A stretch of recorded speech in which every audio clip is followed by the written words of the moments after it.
I think that the Hygromanteia should be remembered as the main immediate source of the Key of Solomon on the clavicula, and perhaps the main contributor of the Solomonic tradition in the West.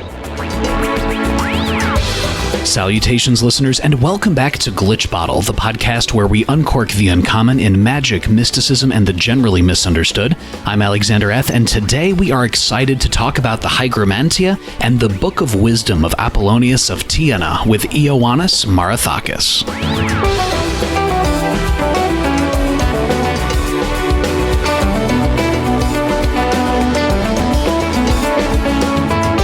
Ioannis Marathakis is a Greek-born academic with an extensive knowledge of ceremonial magic. He translated and edited one of the most important texts of Solomonic ceremonial magic, the Hygromanteia, also known as the Magical Treatise of Solomon, with a foreword to the book written by Dr. Stephen Skinner. This is a vital grimoire that is one of the major influences on the Latin Key of Solomon, and because of Ioannis, this grimoire is at the forefront of a renewed interest and re-examination of the links between magic during and preceding the Byzantine Empire and its great influence on later European grimoires in the Solomonic magical tradition.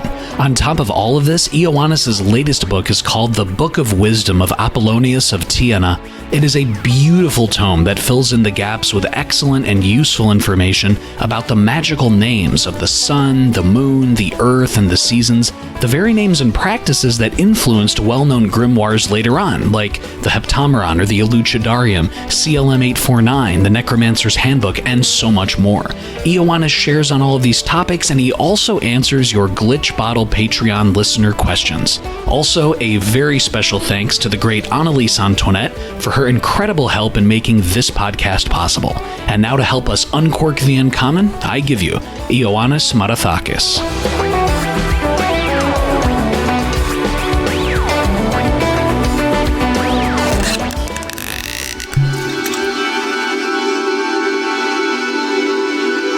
Ioannis Marathakis, thank you so much for stopping by the Glitch Bottle podcast today. Thank you very much, Alexander, for your kind words and for your invitation. The honor is certainly mine, Ioannis, and I know that many listeners are so familiar because of you with the Hygromanteia and with your writings and your commentary and your translations on these incredible Greek source works that really influenced ceremonial magic in the West. And why don't we jump right into the Hygromanteia? Can you tell us a little bit about what first inspired you to translate and edit the Hygromanteia?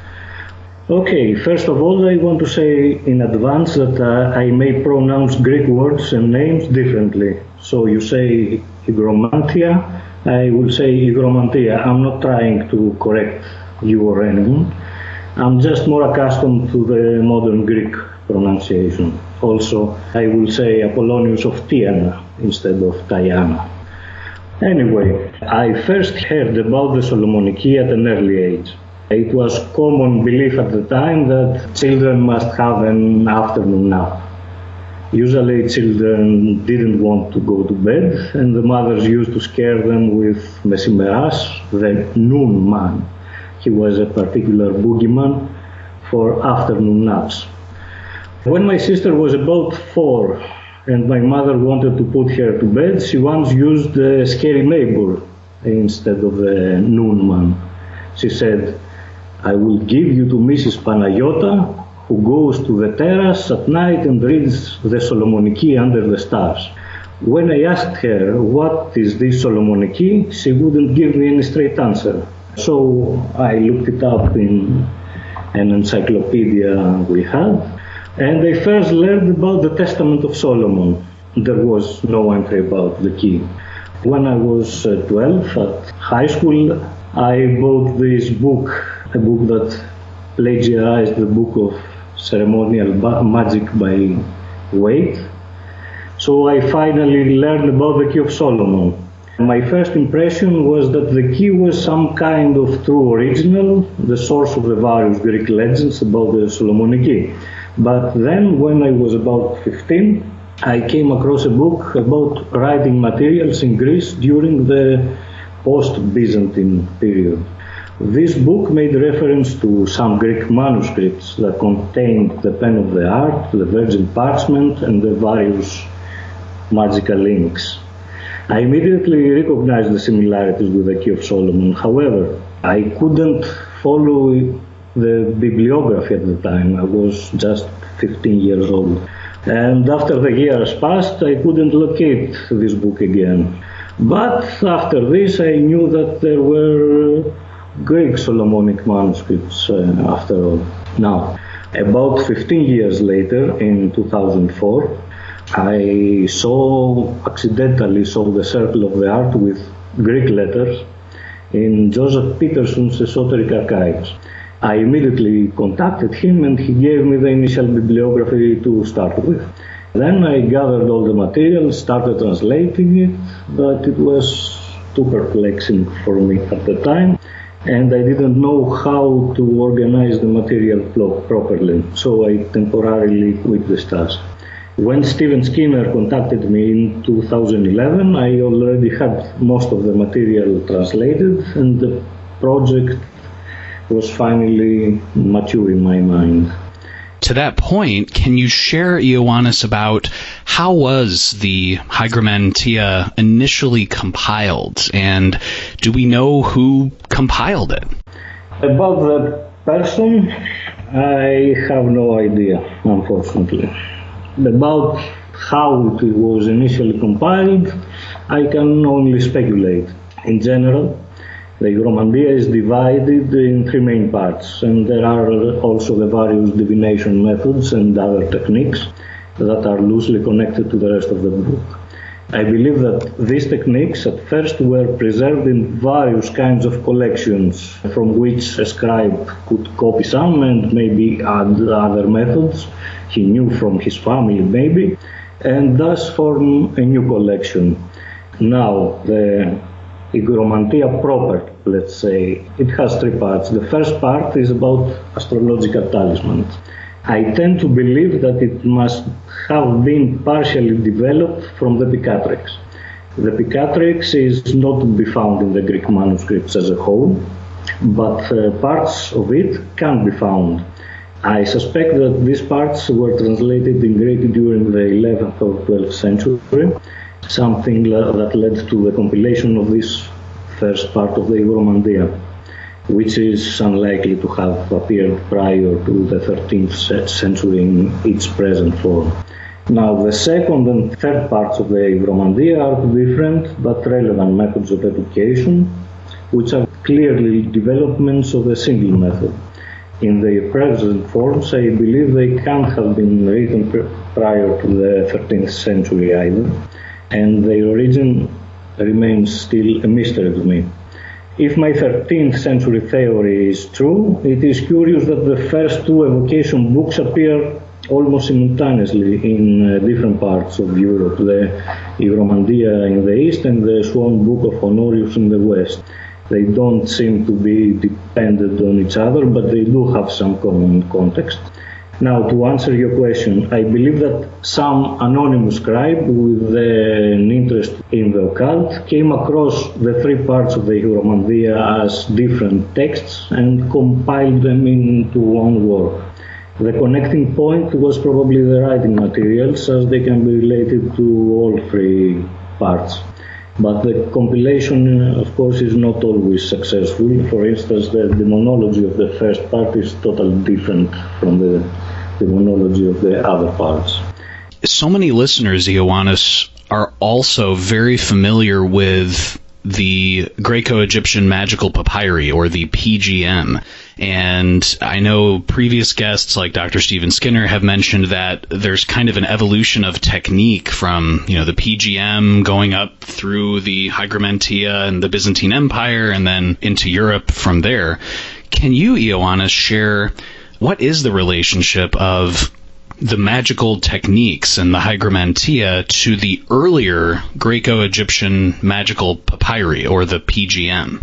Yes, when I was first translating the various water divination techniques, I really had the impression that they were coming directly from the Greek magical papyri. But I will surprise you here, because I believe that The actual three parts of the Hygromanteia have few or no connection to the papyri at all. I mean, yes, there are protective amulets for the rituals, but I think this is true for almost every magical tradition in the world. For instance, the magical circle, which is so vital in the Solomonic tradition, I think appears only once in the papyri, if I'm not mistaken. Never mind. Of course, the Hygromanteia did not just appear out of thin air. I already mentioned that the first part is somehow connected to the Picatrix. The Picatrix gives the general instruction that the talisman must be constructed by animal, plant and mineral substances that are clearly connected with a particular plant. Then it takes the necessary life force, this talisman, from the incense at a particular time period. Also, one set of planetary characters is taken directly from the Picatrix. So they have this common technique.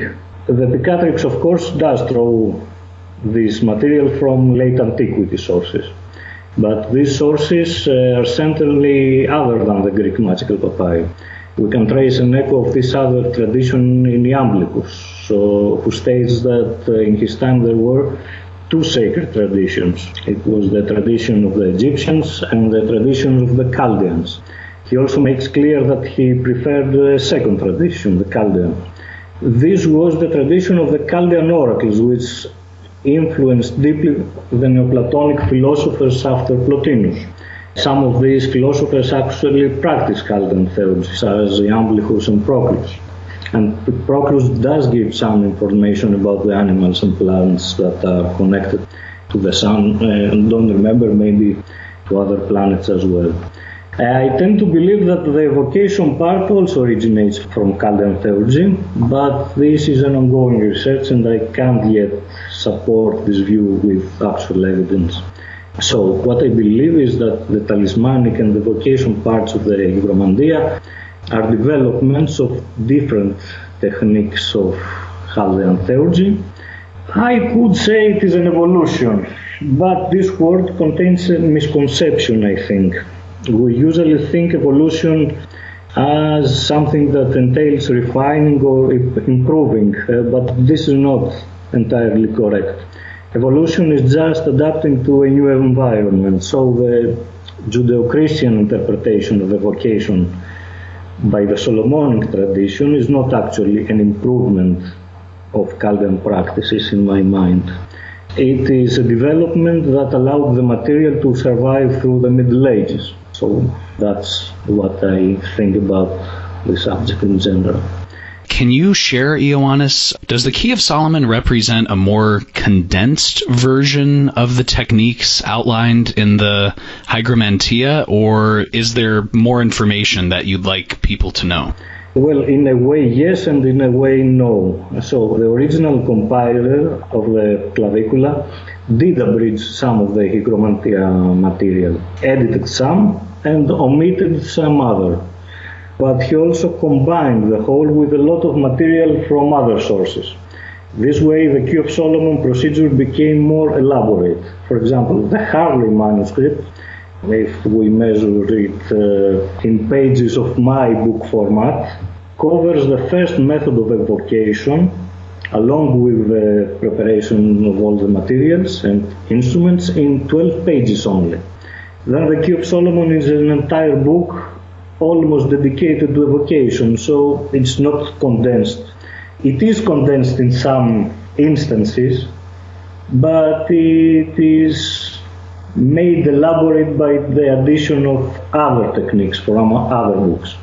I know the listeners will really appreciate that, Ioannis. And can you share, Ioannis, what are some of the elements of the Hygromanteia that did not get included in the Key of Solomon? For example, one of the things that I know is talked about a lot on different forums and Solomonic magic forums is the Hygromanteia has angels and demons listed for every hour of the day and night, while perhaps the Key of Solomon does not include demons for every hour, and the Heptameron and others do not include demonic or chthonic entities for every hour. Can you share a little bit more about this?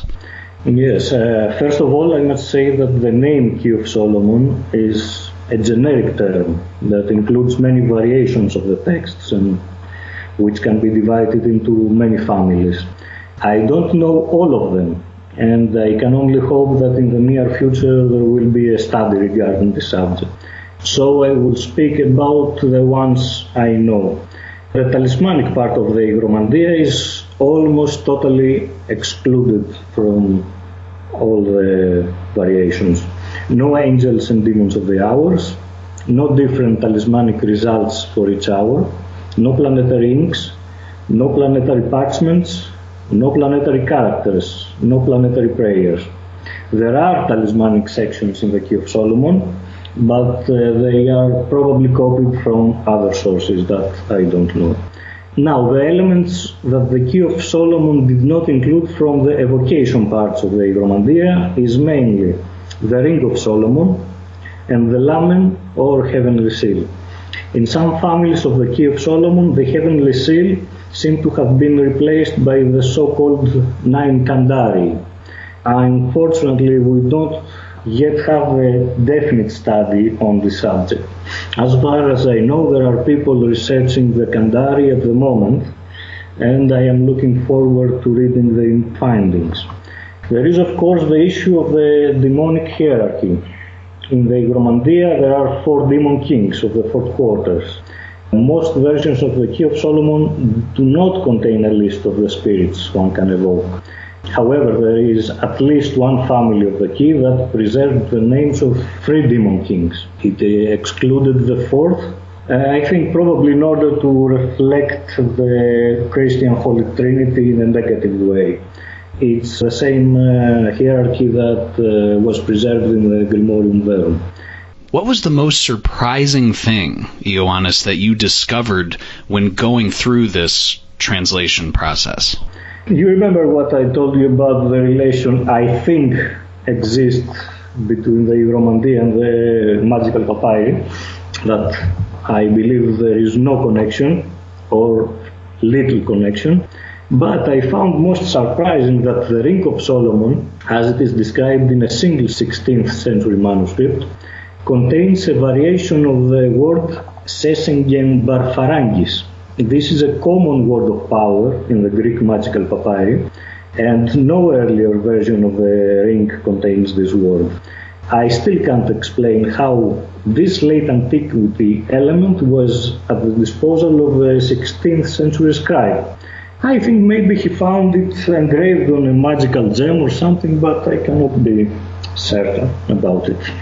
I think listeners will definitely start seeing things, or at least appreciating things, in a new light. How should people remember the Hygromanteia and its incredible and vital place among esotericism? I mean, we obviously hear, that it's very important, but you are the person who has really, because of you've helped introduce this to so many people. How should people remember the Hygromanteia? I think that the Hygromanteia should be remembered as the main immediate source of the Key of Solomon on the clavicula, and perhaps the main contributor of the Solomonic tradition in the West. That kind of opens up a whole new discussion, Ioannis, on the Book of Wisdom. Your latest book is called The Book of Wisdom of Apollonius of Tyana, and it is a very amazing read because it really has connections to a lot of the later European grimoires. Before we get into all that, though, Ioannis, can you tell us, how did you first come across the Book of Wisdom, and what made you want to start to translate this very important text? I first came across the Book of Wisdom while researching for the Hygromanteia.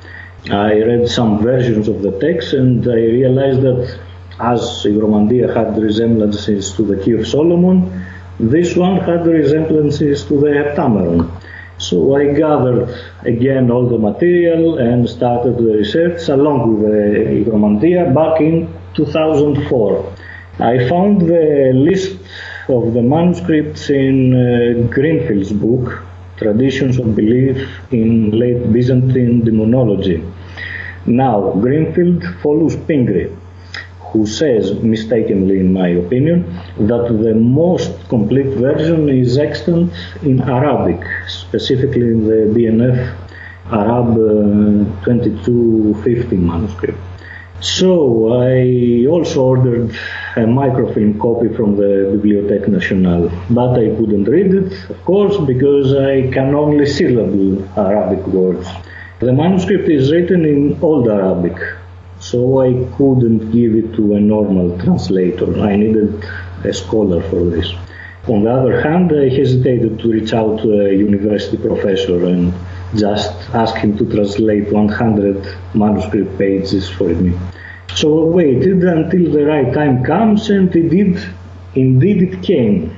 In 2017, Nasser Ayash translated in Greek the commentary of Iamblichus on the golden verses of Pythagoras. This is a text that is only extant in Arabic. I immediately knew that he was the right person for this, and it also turned out that we had some common acquaintances. Then, when I had the translation from the Arabic, I could finally finish my research and publish the book. I know this is something you bring up in the book as well, Ioannis. Can you share a little bit more about the history of the Book of Wisdom? You mentioned that it's kind of, as you mentioned, spuriously attributed to Apollonius of Tyana, and it's dated by many scholars to the 5th, 4th, or even the 3rd century. Can you give us a little more context about these early time periods? Yes. First of all, of course, it was a common practice for authors of esoteric and magical texts to ascribe them to an old authority. Think of the Solomonic works that are ascribed to Solomon, of course, and the Hermetic works that are ascribed to Hermes. In the Eastern Roman Empire, which is commonly called the Byzantine Empire, Apollonius was always a prominent figure with regard to magic. Now, the first doubts about the authorship of the Book of Wisdom are documented in the 17th century, but there were scholars who accepted Apollonius as the original author even until the beginning of the 20th century. But eventually it became obvious that the text is full of Christian touches. At the end of the 19th century, it was also discovered that it actually depends on an Old Testament pseudepigraph, the Testament of Adam. So this theory about Apollonius became obsolete. Now, during the late 19th and early 20th centuries, Gnosticism was a trend among scholars. All strange religious and semi-religious texts were ascribed to the Gnostics, and the Book of Wisdom, of course, was no exception. The logic was it has Christian touches, it has pagan touches, so it must be Gnostic. Then in 1944 it was proposed that the circle of Gnostics was influenced by the life of Apollonius of Tyana. This is a biographic romance that was written in the 3rd century. So the Book of Wisdom was written by this Gnostic circle sometime after that. It soon became evident that the language of the Book of Wisdom is definitely later than the 3rd or 4th century Greek. Now, according to the introduction of the Book of Wisdom, the text is addressed to a student of Apollonius, a supposed student of Apollonius, one Soustumos Thalassos. This is not a valid Greek or Roman name, and it is not mentioned in any other text. There is, however, a 6th century Hermetic Syriac text that refers to a mysterious person named Stomathalassa. So in the 1980s, it was proposed that yes, it is later than the 3rd century, but it can't be later than the mention of Stomathalassa. So the Gnostic circle just moved from the 3rd to the 5th century. Of course, the language is evidently later than the 5th century. And the temporal discrepancy, inconsistency, can be overcome, in my opinion, if we accept that the Greek author took the name Stomathalassa from the Syriac and not the other way around. Is that why, as you mentioned, the Book of Wisdom was probably composed in Constantinople in the late 12th century? Can you share a little bit more about this specific time period of the late 12th century? Now, about the date, there are scholars who say that the language is later than the 5th century because the text may have been rewritten. But there are two words that are so central, so they just could not have been rewritten. The first is the word Apollonius, that is used to denote enchanted statuettes and talismans. It is documented that this word did not have this meaning before the 9th century. Prior to this, it meant result or astrological influence. The second word is the verb stihio, that is used for the act of enchanting these statuettes and talismans.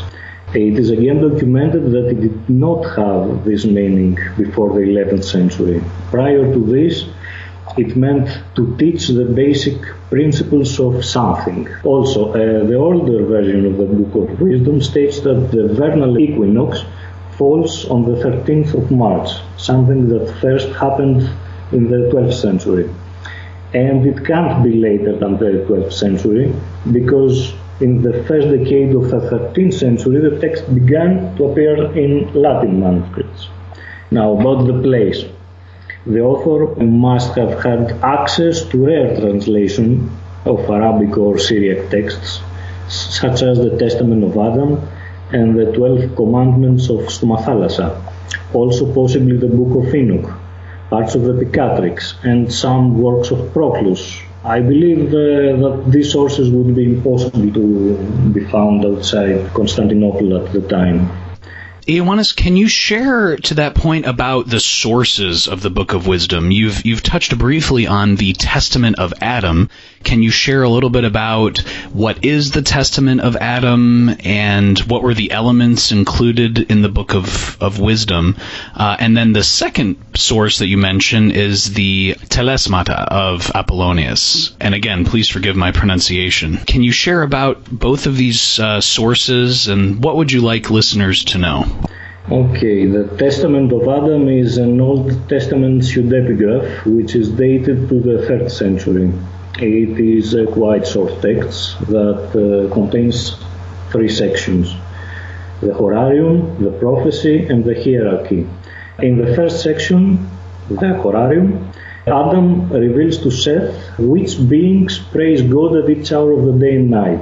In the second, Adam foretells the flood, the birth of Jesus, and the end of the world. In the third, the functions of the 9 choirs of angels are explained. Now, the Book of Wisdom incorporates the first part of the Testament of Adam, and that's some new material. For example, the Testament says that at the 3rd hour of each day, the birds praise God. The Book of Wisdom retains this information and adds that it is a suitable time to make talisman for attracting or driving away birds. It also adds the magical names of the hours. Now, about the Telesmata of Apollonius. The Telesmata were certain uncommon statues in form, situated mainly in Antioch and Constantinople. There was a long tradition since the 4th century which ascribed those peculiar statues to Apollonius and attributed magical powers to them. For example, there was a statue of 3 storks in Constantinople, and people believed that it had been erected by Apollonius in order to keep the storks away. Effectively, they believed that it was a talisman to drive away birds. Thank you for sharing that, Ioannis, because reading your book, it really helped me connect the dots. And I remember going, oh my gosh, here's another connection that you see in influences in later grimoires. And one of those is, as you mentioned, that the Book of Wisdom really gathers and presents these magical names of the 4 seasons, the 24 hours, the different names of the sun, the moon, the heaven, the earth, the 4 quarters during each season. Is the Book of Wisdom the first actual manuscript to gather all of these different names in one place, or at least the most comprehensive? Can you share about this? I don't know about all the texts in the world, but to my knowledge it is the first text, yes. But the first we know of, because there must be texts that are not extant anymore. But there are other texts that list a few of them, a few of the names I mean. So in the Greek magical papyri there are lists of the hours of the day and the hours of the night. Also the Book of Enoch lists 2 names for the sun, 2 peculiar names, nobody knows what to do about them, and 4 names for the moon. This is given without further explanations. But note that the names in these texts are not similar to the ones in the Book of Wisdom. So that's all I know. I don't know of anything else connected to this.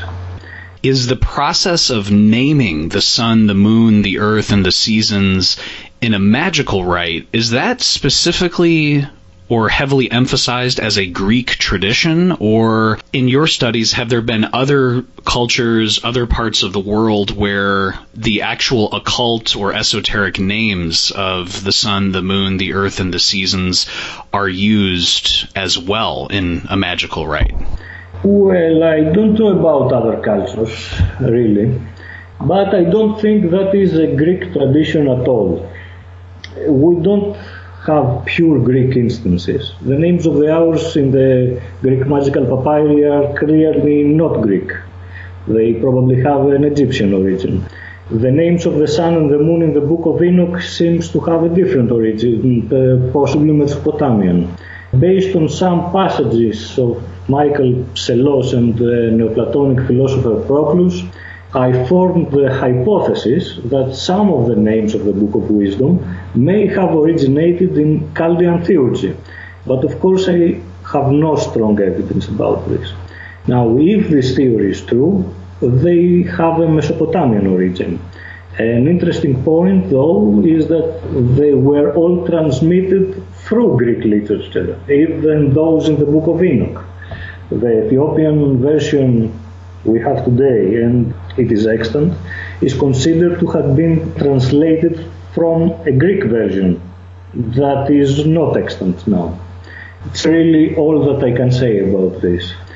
What I love, Ioannis, is that you also have very good theories and ask really good questions about what could be an explanation for things. And one of those is that you mention that you think the angels of the season and the head of the season were originally perhaps one angel for each of the 3 months of the season, and then one angel or one spirit for the entire season itself. I found that so fascinating, and it definitely helped explain or possibly explain what you might see in later grimoires like the Heptameron. Can you elaborate, Ioannis, on this in terms of the 3 angels for the 3 months and then one head of the season?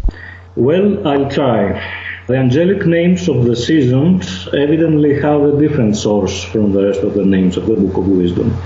Most of them have the suffix El, so the source must be Judeo-Christian. Also, there are other magical names for the season in the text, so in a way this passage seems partially redundant. Interestingly, there is a passage in the Book of Enoch that lists the angels of the seasons and the angels of the spring and summer months. It also lists one additional angel for the last day of each season, something that might explain why in some cases the Book of Wisdom cites 4 instead of 3 angels.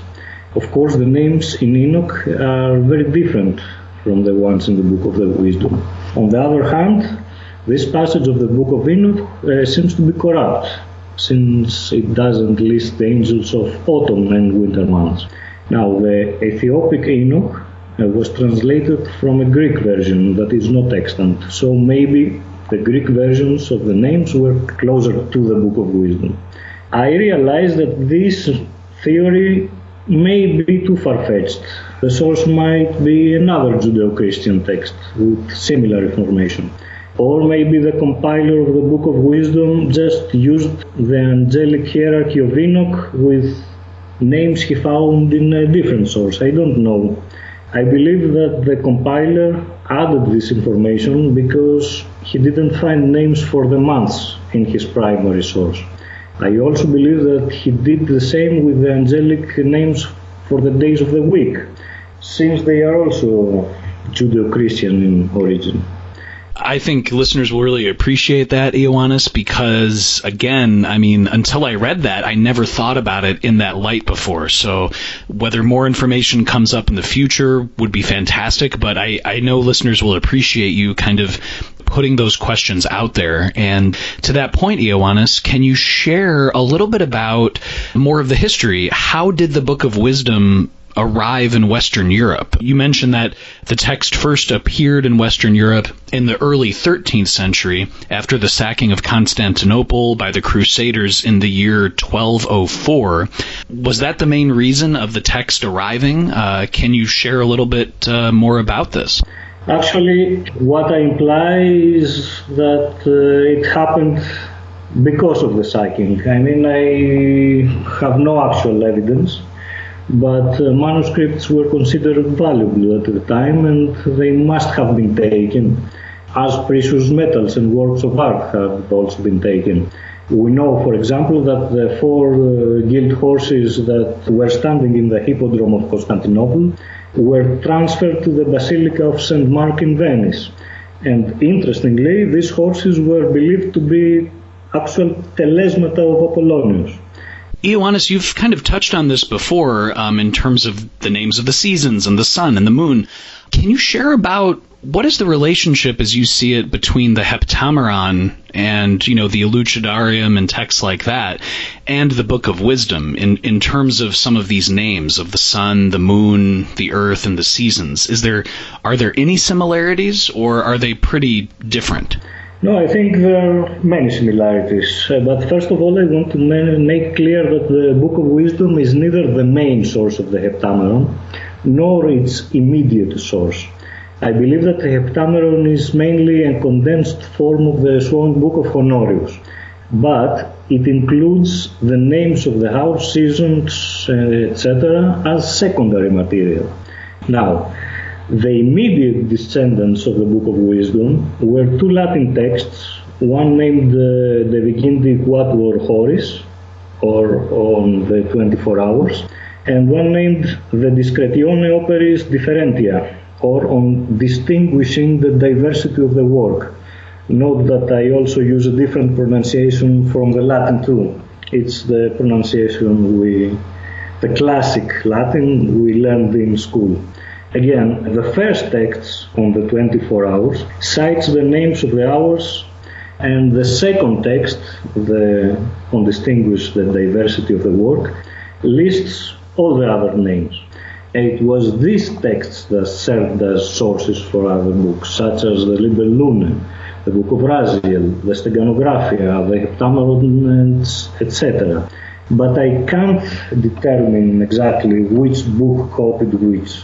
Of course, a long way of transmission can explain the differences in the names, because they are not exactly the same, but they do resemble. In any case, the use of these names in the Heptameron is radically different from their use in the Book of Wisdom. According to the Heptameron, they are to be written in the circle of art as an aid to evocation or maybe protective words. According to the Book of Wisdom, they are to be written inside statuettes as a form of talismanic magic. Can you share, Ioannis, as well? I know there might be many listeners out there who would like to purchase a copy of the Book of Wisdom. Can you share a little bit about where can people pick up a copy? The Book of Wisdom is independently published and printed by Amazon, which is also the main distributor. It can be distributed by other vendors, of course, but I don't think any other bookshop at the time has a copy. So it's mainly Amazon. I know, Ioannis, there are many listeners and people who really appreciate your work who might be wondering, what are the future projects that Ioannis is working on? And so can you share a little bit about what you might be thinking about, what you might be working on, or any upcoming projects? It seems that no other Greek magical book remained to be translated. The Kyranides and the Testament of Solomon are already translated. Even the important Recension C of the Testament, quite recently. Also, two brief texts regarding the decans can be found in the internet. So everything is online now or printed. There is, of course, an abundance of individual spells that could easily fill a large volume, but to tell you the truth, I'm not particularly interested in individual spells. There are also various lapidaries that may be worth translating. But I am also quite interested in Neoplatonism, so I may venture into this subject in the future. Well, we will definitely keep our ear to the ground, so to speak, and make sure to stay tuned for your future works and future projects. We do, Ioannis, have a few listener questions from Glitch Bottle patrons. The first is from Jeffrey Smith, who's asking, in the creation of the tools for summoning, how exactly do they have to be in shape and size? For instance, the use of a sword. Jeffrey says, I have a Civil War saber that I've inherited that is at my family house. Would that be appropriate for me to use such an item in a summoning? Well, first of all, I would like to say that I don't consider myself as an expert in the practice of the vocation. What I do realize is that some people follow a magical text quite literally and some make their own variations. I can't tell which is the proper way to work. Now, if we take the instructions of the Hygromanteia literally, you should take a piece of the saber blade and make a knife with a handle from the horn of a black billy goat. Personally, I would think it twice before destroying a family relic. I think, Ioannis, that leads to the next question, which is from Jeffrey Smith as well, who's asking, what materials would be good in the crafting of a beginning wand, and how do they change the flavor of the ritual and the reaction of the spirits being drawn forth? The same remarks apply here. I don't consider myself as an expert, so I have no idea how different woods would change the flavor of a ritual. I only know that an operation in the Greek magical papyri requires an ebony wand, as does a sword text attributed to Trithemius, with the title The Art of Drawing Spirits into Crystals. The Swan Book of Honorius, however, requires a hazel wand, as does the Key of Solomon. And finally, the Book of Abramelin requires an almond wand from an almond tree. Of course, there is no wand required in the Hygromanteia. One does all the stuff with a knife. Ioannis, to that point, and especially as it relates to people who are practitioners, Jeff has another question, which is, has Ioannis ever worked with orobas? And he's also asking if there's any questions about the involvement of Nergal in the coronavirus pandemic. For the first part of the question, no, I have never worked with orobas. The second part is obviously a matter of faith, so I will answer as a Platonist. Nergal is a god, and it is my belief that the divine is not responsible for whatever bad happens in the world. We have another listener question from Jeff Smith, who's saying, Dr. Stephen Skinner mentioned testing spirits with words of power to see if the spirits are who they say they are. Would Mr. Marathakis be willing to give some examples related to this? I recall that this method appears in some detail in The Art of Drawing Spirits into Crystals, which can be by Trithemius, ascribed to Trithemius, which can be found online in Joseph Peterson's Esoteric Archive, so it may be better for Jeffrey to see the exact wording there. And Ioannis, too, we have a listener question from Douglas of the What Magic Is This podcast, who says, I just have to say thank you first, Mr. Marathakis. The Hygromanteia is my first go-to grimoire above all others, and Douglas says nothing comes close, not yet at least. And Douglas says that it is a remarkable work in every regard, And he says, we know that the Hygromanteia has some overlap with the Testament of Solomon, being bound with copies and some overlap with spirits. With this being the case, in your opinion, Ioannis, how many of the practitioners of this treatise were aware that the demons were linked to the decans like that in the Testament of Solomon? Well, first of all, thank you very much for your kind words, Douglas. Indeed, among the 120 demons of the four quarters in the Hygromanteia, there are 12 who have the same names with demons of the decans in the Testament. Of course, it needs a certain amount of diligent study to discover that without bibliography. So I roughly estimate that less than a quarter of the practitioners would notice that. Of course, your question raises another problem. Does the similarity of the name denote actual identification? For example, in the Hygromanteia, Astaroth is the chief demon of the West. In the Book of Oberon, Astaroth is a lower spirit of the south under Amaimon. Are the two Astaroths the same spirit because they share the same name? Or does the identification go with the office? Then, is Astaroth of the Hygromanteia the same spirit with Paimon of the Book of Oberon? I really don't have the answer to that. I'm just raising the question. Personally, I tend to favor the second option, but I think this is only a matter of preference. I don't really have a strong case to present here.